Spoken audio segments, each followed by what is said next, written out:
అండి. Good evening madam. Good evening అండి. ప్రజావానికి స్వాగతం. మీ పేరు? మేడం నా పేరు అరుణ్ సింగ్ అండి. నేను వరంగల్ నుండి మాట్లాడుతున్నాను. అరుణ్ సింగ్ గారు. సో ఏంటో వరంగల్‌కి నాకు ఎక్కువ కనెక్షన్ ఉన్నట్టుందండి. ఎక్కువ మంది వరంగల్ నుంచే కాల్ చేస్తా ఉన్నారు. మేడం లేదు. అంటే మీరు ఆ సమస్య సాల్వ్ చేస్తారనే ఉద్దేశంతోని. చెప్పండి సార్. నా నా శాయశక్తులా ప్రయత్నిస్తాను సార్. నా నా వల్ల అంటే నా వల్ల అయితే ఖచ్చితంగా చేస్తాను సార్. మీ వల్ల 100% అవుతది మేడం. చెప్ ఎన్నో డిఫికల్టీస్‌ని మీరు సాల్వ్ చేశారు. సార్ చెప్పండి sir. Like as Madhusudan Reddy గారు ఉన్నారు కదా మేడం. ఆయన లాంటి కేసు నాది. మధుసూదన్ రెడ్డి గారు. ఇది lecturers association. Lecturers association president. Okay. Madhusudan Reddy గారు. మన సేమ్ మన ఐఏఎస్ ఎపిసోడ్స్ చేసాం ఆయనతో. అవును Naveen Mittal episode madam. Yes. Yes. Yes. Yes. Same Naveen Mittal లాగానే నాకు కూడా విద్యాసాగర్ రెడ్డి అని శ్రీనిధి మేనేజింగ్ డైరెక్టర్ మేడం మహిళా బ్యాంక్ కి. శ్రీనిధి చాలా పెద్ద కుంభకోణము. యాక్చువల్‌గా మాకు కొంతమంది డీటెయిల్స్ కూడా కొన్ని ప్రూఫ్స్ పంపించారండి. సో దాని మీద మేము ఎంక్వైరీ చేస్తూ ఉన్నాము ఆల్రెడీ బ్యాక్ ఎండ్‌లో. సరే మీకున్న సమస్య ఏంటో చెప్పండి, మేము పూర్తిగా వింటాం డెఫినెట్‌గా. మేడం ఇది ఏంటంటే ఇష్యూ ఏంటంటే ఫస్ట్ బ్రీఫ్ ఇది. ఈ ఇన్స్టిట్యూషన్ 2009లో మైక్రో ఫైనాన్స్ షేర్మూర్లు అని వారాల చీటీల వల్ల వేధింపులతోని ఒక 180 మంది 200 మంది ఆత్మహత్యలు చేసుకున్నారు madam. Micro come again sir. Micro finance షేర్మూర్లు వారాల చిట్టీలు అని అంతకుముందు ఫైనాన్స్ ఇచ్చేవాళ్ళు మేడం. ఓకే. మైక్రో ఫైనాన్స్ అనేది కంపెనీయా అండి? ఆ మైక్రో ఫైనాన్స్ కంపెనీలు ఉండే మేడం, డిఫరెంట్ కంపెనీస్ ఉండే. ఓకే. ఆ కంపెనీస్ సంబంధించినటువంటి వాళ్ళు అంతకుముందు లోన్స్ ఇచ్చి okay. Highest interest rate 3 rupees 4 rupees అట్లా ఇంట్రెస్ట్ ఉండేది మేడం. ఓకే. వాళ్ళు కట్టకపోతే వాళ్ళను ఘోరంగా అవమానం, వాళ్ళ భర్తల ముందే అవమానించి మీరు కట్టకపోతే ఇంకేమైనా చేయండి అది ఇది అని అంటే చాలా మంది వాళ్ళ వేధింపులు తట్టుకోక 180 మంది ఆత్మహత్యలు చేసుకున్నారు. 180 మంది. మరి ఈ విషయం బయటికి రాలేదు సార్. ఎప్పుడు జరిగింది ఇది? లేదు 2009లో మేడం బయట వచ్చింది, చాలా వైరల్ అయింది. రాజశేఖర రెడ్డి గారు ఓకే. దీని మీద ఒక కమిషన్ వేసి చేసిన తర్వాత కేయూ ప్రొఫెసర్ వెంకటనారాయణ గారు అని దీని మీద ఒక రీసెర్చ్ స్టడీ చేశారు మేడం. ఓకే. ఆయన చేసి ఈ దీన్ని ఆపాలి అని అంటే ఆల్టర్నేట్ ఒక ఫైనాన్స్ ఇన్స్టిట్యూషన్ అనేది మహిళల కోసం ఎస్టాబ్లిష్ కావాలి. అది లైక్ యాజ్ ఏ పిఎస్సిఎస్, మన ప్రైమరీ అగ్రికల్చర్ కోఆపరేటివ్ సొసైటీస్ ఉంటాయి కదా మేడం. అవునండి. రైతులకు లోన్ ఎలాగ ఇస్తారో మహిళా సంఘాలకు కూడా అదే విధంగా లోన్ ఇవ్వాలని చెప్పేసి 2010లో స్టడీ స్టార్ట్ చేశారు మేడం ఆయన. ఓకే. 2011లో రిపోర్ట్ ఇచ్చారు మేడం. ఆ రిపోర్ట్ ని బేస్ చేసుకొని ఈ బ్యాంక్ ని 2011 సెప్టెంబర్ 7th కి స్టార్ట్ చేశారు మేడం. ఓకే. ఆ రోజు ఈ విద్యాసాగర్ రెడ్డి గారు అని రిటైర్డ్ నాబార్డు వాలంటీర్ రిటైర్మెంట్ తీసుకున్నాడు మేడం ఆయన ఏజిఎం గా. ఓకే. 2009లో వాలంటీర్ రిటైర్మెంట్ తీసుకొని సెర్ప్ లో డైరెక్టర్ గా జాయిన్ అయ్యారు. ఓకే. ఆయనకే ఇన్ఛార్జ్ ఎండిగా ఇస్తూ కంటిన్యూ చేశారు మేడం ఆయననే. ఈ 2019 వరకు బాగా నడిచింది మేడం. ఓకే. కారణం ఏంటి అని అంటే 2019 వరకు ఐఏఎస్ ఆఫీసరు సెర్ప్ పేదరిక నిర్మూలన సంస్థ సెర్ప్ అనేది సొసైటీ మేడం. ఓకే. ఆ సొసైటీకి ఐఏఎస్ ఆఫీసర్ కంట్రోల్లో ఉండేది. 2019 తర్వాత వీళ్ళు ఏం చేశారంటే వీళ్ళ కంట్రోల్లో ఉంటే మేము చెప్పింది సాగట్లేదు అని చెప్పేసి వీళ్ళు సపరేట్ చేద్దామని దాని నుండి డిటాచ్ చేశారు మేడం. ఓకే. సెర్ప్ అనేది పేరెంట్ ఆర్గనైజేషన్ మేడం, దాని మీద ఇది సిస్టర్ ఆర్గనైజేషన్ శ్రీనిధి అనేది. ఓకే. అయితే ఆ సెర్ప్ సిఇఓ కంట్రోల్ అనేది ఐఏఎస్ ఆఫీసర్ పట్టించుకోకపోవడం వల్ల ఇక్కడ జిల్లాలో ఉన్నటువంటి వాళ్ళు పీడీలు కానీ గ్రూప్ 1 ఆఫీసర్స్ వాళ్ళు ఎవరు కూడా ఈ రిటైర్డ్ మేనేజ్మెంట్ చెప్పేటువంటి డైరెక్షన్స్ కానీ వాటిని కానీ వాళ్ళు ఫాలో కాకుండా మాకు సెర్ప్ నుండి ఉన్నటువంటి సపోర్ట్ వెళ్ళిపోయింది. ఓకే. ఆ రోజు మేడం మా ఇన్స్టిట్యూషన్ లో ఒక 7 మెంబర్స్ స్టాఫ్ ఉంటాయి మేడం. ఓకే. 1 by 1 400 మెంబర్స్ ఇప్పటి వరకు రిజైన్ చేసి వెళ్ళిపోయారు మేడం. దేని గురించి అండి? రిగార్డింగ్ ఏంటంటే వర్క్ అట్మాస్ఫియర్ లేదు, ఫ్రెండ్లీ వర్క్ అట్మాస్ఫియర్ లేకుండా టార్గెట్స్ కావాలని రీచ్ కావాలని చెప్పి ప్రెజర్స్ పెట్టడం మేడం. ఓకే. ఇబ్బందులకు గురి చేయడము. ఆ ఫీమేల్ స్టాఫ్ ఫెసిలిటీస్ ఏమి ఉండవు మేడం, టాయిలెట్ ఫెసిలిటీస్ కానీ అవి కానీ ఫీల్డ్ లో ఉండవు. ఈ అంతకుముందు మేము ఏంటంటే ఈ మన మహిళా సంఘం మండల సమాఖ్య ఐకేఎఫ్ అంటే కాదు సార్, ఇది అవుట్ సోర్సింగ్ అసలు లేకపోతే గవర్నమెంట్ తరపునేనా? గవర్నమెంట్ అండర్ రికగ్నైజేషనా? మేడం ఇది గవర్నమెంట్ రికగ్నిషన్ మేడం. ఓకే.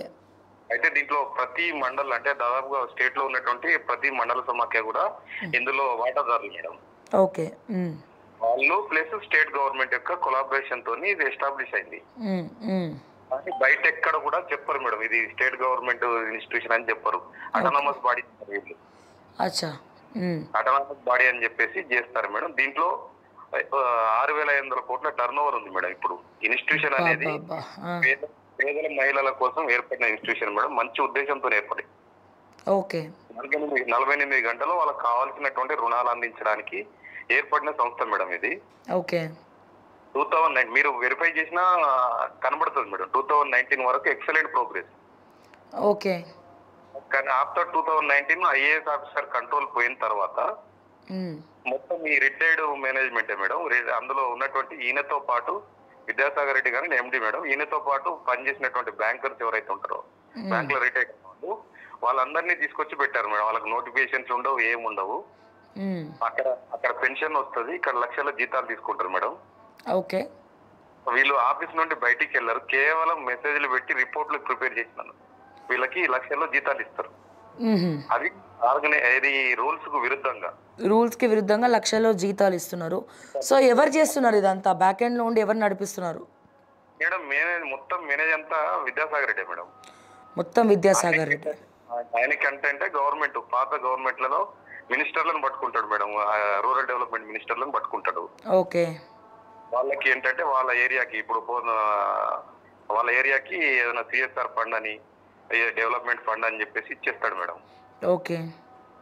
ఒక ఇన్స్టిట్యూషన్ మీరు ఇప్పుడు ఇప్పటి వరకు మీరు వినకపోయి ఉండొచ్చు మేడం. ఎందుకంటే రిటైర్డ్ అయ్యి 2009 లో రిటైర్డ్ అయ్యింది, వాలంటీర్ రిటైర్మెంట్ తీసుకున్నారు. ఆ రోజు నుండి ఈ రోజు వరకు 13 ఇయర్స్ శ్రీనిధిలో, 2 ఇయర్స్ సెర్ప్ లో పనిచేశాడు. వాలంటరీ రిటైర్మెంట్ తీసుకొని మళ్ళీ దాంట్లోనే పనిచేస్తున్నాడు. 15 ఇయర్స్ నుండి పనిచేస్తున్నాడు. ఓకే.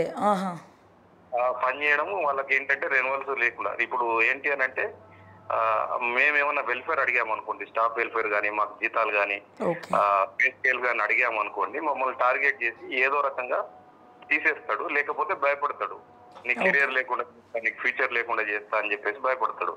దాంతో ఏంటంటే ఇదంతా మాకు ఎందుకు తలనొప్పి అని చెప్పేసి కెరియర్ స్పైల్ అవుతుందని చాలా మంది రిజైన్ చేసిన 400 మంది.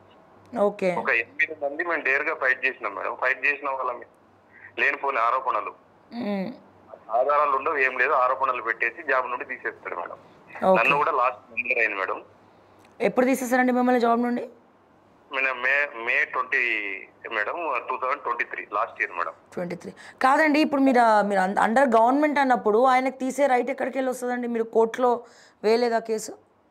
మేడం కోర్టులో వేశాను మేడం. నేను కోర్టు కంటే ముందు లీగల్ సర్వీస్ అథారిటీ అని చెప్పేసి ఆ కోర్టులో డిలే అవుతుంది అని చెప్పి చాలా అప్రోచెస్ చేశాను నేషనల్ ఎస్టీ కమిషన్ కి, human rights commission, state legal services authority వాళ్ళకి, వాళ్ళందరికీ, కోఆపరేటివ్ డిపార్ట్మెంట్ వాళ్ళకి, మన రూరల్ డెవలప్మెంట్ మినిస్టర్ కి, ప్రతి ఒక్కరికి నేను రిప్రజెంటేషన్ ఇచ్చాను మేడం. ఎవరి దగ్గర నుండి కూడా జెన్యున్ కాదు మేడం. సీతక్క గారు కూడా ఎగ్జామిన్ టేక్ ఆన్ డ్యూటీ అని చెప్పిన తర్వాత కూడా తీసుకోవట్లేదు మేడం. ఇప్పుడు అధికారంలోకి వచ్చినాక చెప్పినారా? చెప్పారు మేడం ఆమె. మరి అయినా కానీ ఇప్పుడు కూడా ఆయనే ఉన్నాడు విద్యాసాగర్ రెడ్డి. ఇప్పుడు కూడా స్టిల్ ఆయనే కంటిన్యూ ఉన్నాడు మేడం. మళ్ళీ ఇప్పుడు ఇంకా 2 ఇయర్స్ రెన్యువల్ కోసం ప్రయత్నం చేస్తున్నాయి. దీనికి అంతటి కారణం ఏంటంటే మేడం, బ్యాక్గ్రౌండ్ లో వీళ్ళ brother CM secretary madam, Chandrashekhar Reddy అని. అచ్చా, రేవంత్ రెడ్డి గారు సెక్రటరీ. కానీ ఆయన గురించి తెలుసుకుంటే ఏంటంటే, అంటే మనం మాట్లాడదు కానీ డిపార్ట్మెంట్ లో ఆయనకు మంచి పేరు ఉంది మేడం. ఆయన ఇటువంటి వాటికి ఎంటర్టైన్ చేయడని, కానీ ఈయన మాత్రం ఆయన పేరు చెప్పుకొని ఇదంతా నడిపిస్తున్నాడు మేడం. అచ్చా, ఓకే, తప్పకుండా అండి. సో డెఫినెట్గా మీరు ఎప్పుడన్నా అంటే మార్నింగ్ న్యూస్కి కానీ లేకపోతే ఏదైనా స్పెషల్ ప్రోగ్రామ్ దీని మీద ఇంకా ఎక్స్క్లూజివ్గా చేద్దామంటే తప్పకుండా దీని మీద ఒక స్పెషల్ స్టోరీ చేద్దాము. నేను క్వశ్చన్ చేస్తాను. అండ్ అలాగే కొన్ని ప్రూఫ్స్ తీసుకొని విద్యాసాగర్ రెడ్డి మీద కూడా మనము ఏమైనా ఏసీబీకి కానీ లేకపోతే రకరకాల ఎంక్వైరీస్ ఉంటాయి కదా, సో దాన్ని ఒకసారి లీగల్ సెల్తో, అడ్వకేట్స్ ఎవరితో అన్న మాట్లాడి కూడా మనం ఏ రకంగా మరి ఇతని ఆగడాలకు ఏ రకంగా అడ్డుకట్ట వేయాలనేది కూడా ప్లాన్ చేద్దామండి. డెఫినెట్గా. సో మీరు ఎప్పుడు వస్తారో చెప్పండి స్టూడియోకి? మార్నింగ్ న్యూస్కి వస్తారా, లేకపోతే అంటే ఇప్పుడు ఫోన్లలో చెప్పడానికన్నా స్క్రీన్ మీద విత్ ప్రూఫ్స్ అసలు ఏం జరిగింది అనేది చెప్పడం అనేది క్లియర్గా బాగుంటుందండి నా అభిప్రాయం. సో తప్పకుండా ఎంతోమందికి మేలు జరుగుతుందంటే ఖచ్చితంగా మనం కొట్లాడదాము, అడుగుదాము, అందరినీ కూడా ట్యాగ్ చేద్దాం సార్. మేడం 64 లక్షల మంది మహిళలు మేడం. ఓకే. అంటే ఈ ఇన్స్టిట్యూషన్ ద్వారా బెనిఫిట్ అయ్యేటువంటి 64 లక్షల మహిళలు 46 లక్షల సంఘాలు మేడం, 46 లక్షల సంఘాలు, ఓకే. 46,000 సంఘాలు మేడం. వీళ్ళందరి సపోర్ట్ తోని చేస్తున్నారు మేడం. వాళ్ళకంటే ఈ ఇన్స్టిట్యూషన్ యొక్క మోటో అనేది చాలా ఎక్సలెంట్ మేడం. రాజశేఖర రెడ్డి గారు ప్లాన్ చేసి, రెడ్డి సుబ్రహ్మణ్యం ప్రిన్సిపల్ సెక్రటరీ గారు, వెంకటనారాయణ గారు ఒక మంచి మోటోతో దీన్ని స్టార్ట్ చేశారు. అప్ టు 2019 వరకు ఎక్సలెంట్ మేడం. దీన్ని ఏది మోడల్ గా చేసుకుని Rajasthan state, NRLM, national rural మన ఇది నీతి ఆయోగ్ వాళ్ళు, NIRD రాజేంద్ర నగర్ వాళ్ళు కూడా మంచి అప్రిషియేషన్ చేశారు మేడం. ఓకే. అంటే ఫీల్డ్ లో ఉన్నటువంటి స్టాఫ్ కి సెక్యూరిటీ లేదు, మన జాబ్ సెక్యూరిటీ లేదు, వర్క్ లేదు, సరైన సఫిషియెంట్ స్టాఫ్ లేరు. ఇది ఏంటంటే గవర్నమెంట్ మిస్గైడ్ చేస్తారు మేడం. వాళ్ళకి ఇచ్చేది 15,000 ఇస్తారు మేడం, అన్ని అలవెన్స్ కలుపుకొని 25,000 ఇస్తున్నారని గవర్నమెంట్ మిస్గైడ్ చేస్తారు. షూర్ అండి, తప్పకుండా సార్. నేను చెప్పాను కదా, మనం ఒకసారి స్టూడియోలో కలుద్దాము, ఆఫీస్లో కలుద్దాము, కలిసి ఒక స్పెషల్ స్టోరీ చేద్దాము. ఏ రకంగా దీన్ని మూవ్ చేయాలో మనం ఒకసారి ప్లాన్ చేసుకొని మనం మూవ్ అవుదాం సార్, ప్రొసీడ్ అవుదాం. ఓకే మేడం, డెఫినెట్గా. Thank you so much for calling. అంటే సో ఏ రకంగా స్కాములు జరుగుతున్నాయో చూడండి. అసలు స్త్రీ నిధి అనేది ఒకటి ఉంటుంది అని తెలుసు, కానీ ఇంత డెప్త్లో సో దీంట్లో కూడా ఏ రకంగా మరి పైసలు నొక్కేస్తున్నారు, కొన్ని కోట్ల రూపాయలను మరి కొల్లగొడుతున్నారు అనేది క్లియర్గా తెలుస్తూ ఉంది. సో అడిగిన వాళ్ళని మీరే విన్నారు ఎక్స్క్లూజివ్గా. మరి ఎవరైతే బాధితులు ఉన్నారో, ఎవరినైతే నిర్దాక్షిణ్యంగా మరి ఉద్యోగం నుంచి గవర్నమెంట్ రిప్రజెంటేటివ్గా పనిచేసే గవర్నమెంట్ ఎంప్లాయీని నిర్దాక్షిణ్యంగా మరి తీసి పక్కన పెట్టిండ్రో ఇవన్నీ కూడా తెలుస్తూ ఉంది. 180 మంది ఆత్మహత్యలు చేసుకున్నారని చెప్తా ఉన్నారు అప్పట్లోనే, అంటే 2009, 2010లో. సో దాని తర్వాత మళ్ళీ ఇటువంటి ఇష్యూ రావడం అనేది నిజంగా చాలా బాధాకరం. అంటే 10 ఏళ్ల నుంచి కళ్ళు మూసుకుపోయి ఉన్నారా? మరి ఎవడు అంటే ఈ విద్యాసాగర్ రెడ్డి కర్త కర్మ క్రియ అందరు ఇతనేనా విద్యాసాగర్ రెడ్డా? ఈయన వెనకాల ఎవడైనా ఉండి కథ నడిపిస్తున్నాడా? సో తప్పకుండా మా ఎంక్వైరీలో కూడా మాకున్న సోర్సెస్ ద్వారా డెఫినెట్గా దీన్ని మేము రాష్ట్ర ప్రభుత్వం దృష్టికి తీసుకెళ్తాం. వాళ్ళు పట్టించుకోకపోతే ఏసీపీకి కానీ సాక్ష్యాధారాలతో సహా పట్టిస్తున్నాం. మీకు తెలుసు, నేను ఒక్కసారి ఫోకస్ పెట్టానంటే ఖచ్చితంగా ఏదన్నా చేసి తలకిందులో తపస్సు చేసినా వాళ్ళ ప్రూఫ్స్ ఏదో రకంగా పడతాం డెఫినెట్గా. సో దీనికి అనుగుణంగా పనిచేస్తాము. సో ఇటువంటి వాళ్ళను ఖచ్చితంగా శిక్షించాలా? తప్పకుండా ఇటువంటి వాళ్ళు ఉండాల్సింది జైల్లో, బయట కాదు. సో డెఫినెట్గా మరి చూద్దాము. సో రకరకాల స్కామ్స్ జరుగుతూ ఉన్నాయి. మరి అందుకే బహుశా ఇది కలియుగం అన్నాం చెప్పాలి అంటే. సో ఎనీవేస్ మనం ఎన్నో కాల్స్ మాట్లాడినాము, ప్రతిరోజు మాట్లాడుతూనే ఉన్నాం. సో మరొక్క రోజు అంటే మరుసటి రోజు రేపు సాయంత్రం 6 గంటలకు మరొక్కసారి ప్రజావాణి కార్యక్రమంలో మేము ముందుంటాను. అంటిల్ దెన్ నేను మీ శ్రావ్య. జై తెలంగాణ, జై హింద్.